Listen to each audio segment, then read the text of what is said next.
online with LCKids this week. We want to encourage you guys also, as you're able, to come join one of our live services here at LifeChurch at 9 a.m. and 10:30 because we've got some awesome kids programming we know your children would enjoy.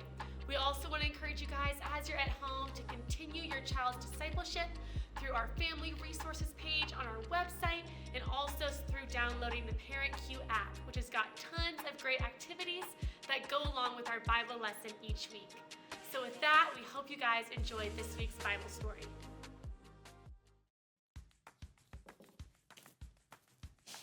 Hey, welcome to Story Lab.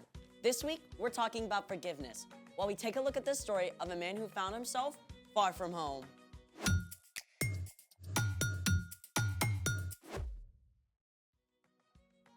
Hey, I'm Skylar.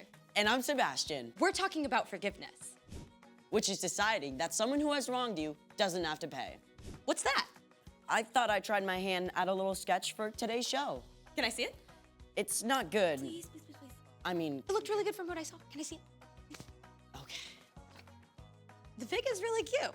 I like it. Can I have it back? Yeah, of course. Oh no, I am so sorry. Great. Thanks. Okay. What are you doing? It's ruined. No, you can totally save that. Make it into something cool. You have to say that because you messed it up. No, lots of great artists make big mistakes and use them in their artwork. Really? For sure.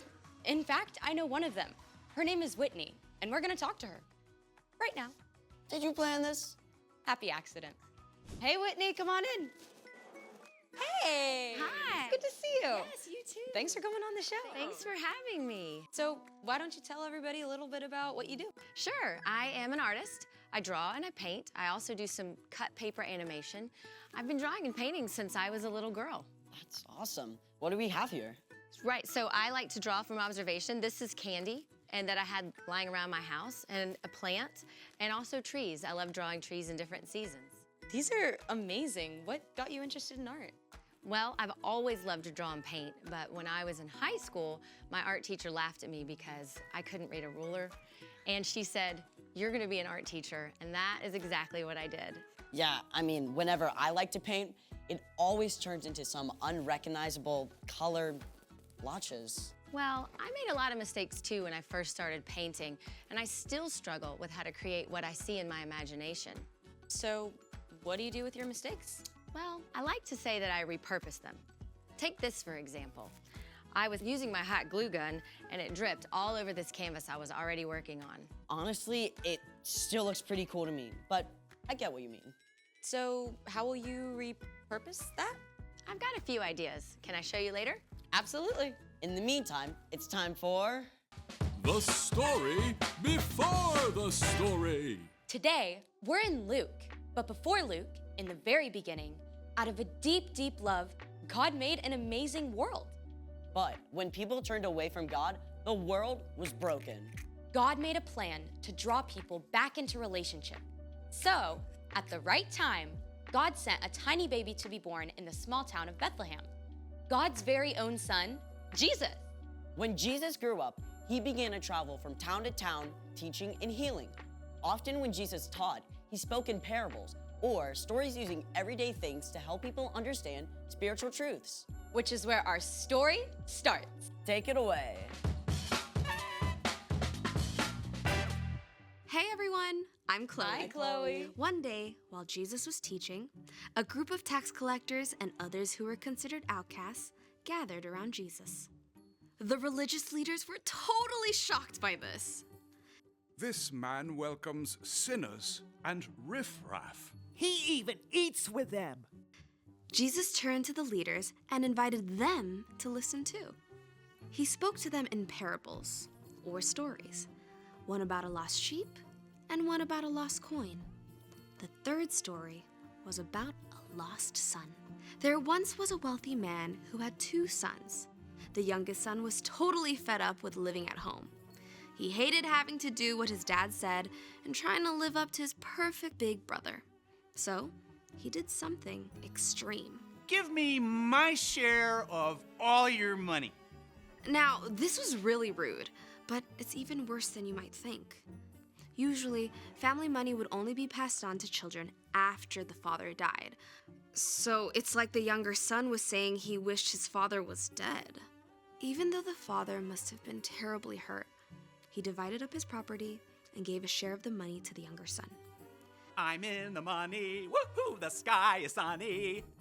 The younger son took off for a faraway country. When he arrived, he started spending money like it was water. Fine clothes, awesome food, wild parties.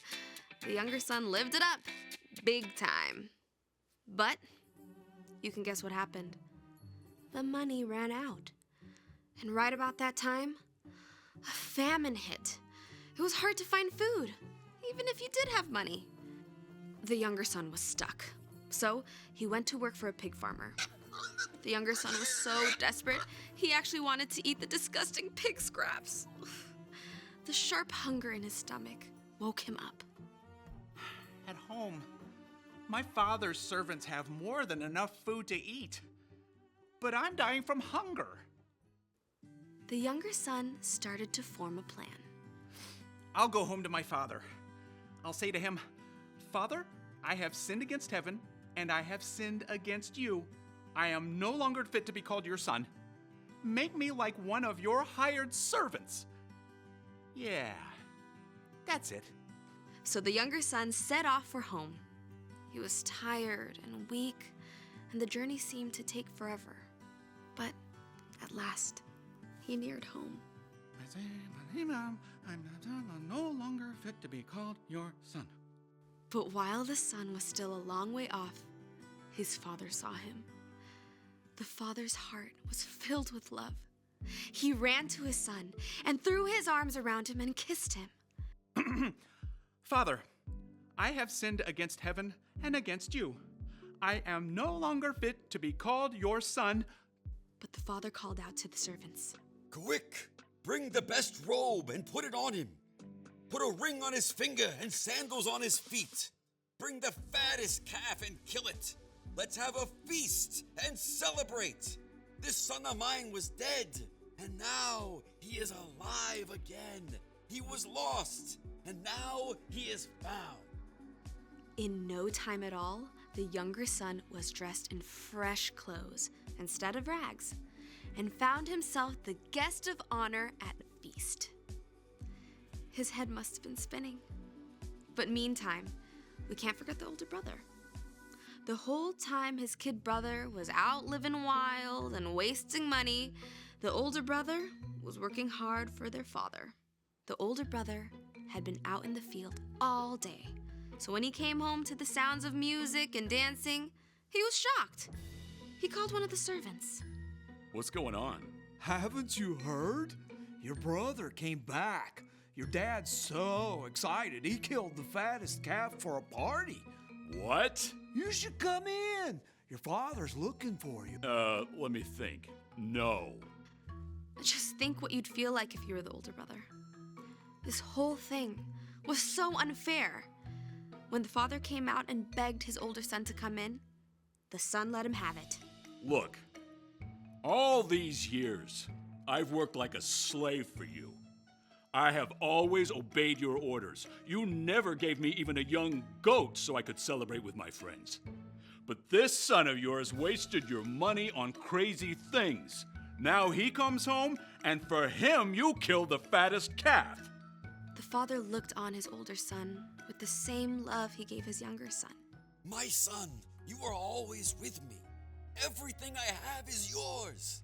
But we had to celebrate and be glad. This brother of yours was dead, and now he is alive again. He was lost, and now he is found. And that's the end. Jesus didn't tell the crowd what happened next. Maybe the older brother had a change of heart and came inside to have a blast with his brother. Or maybe he held on to his anger and stayed outside, alone. The end.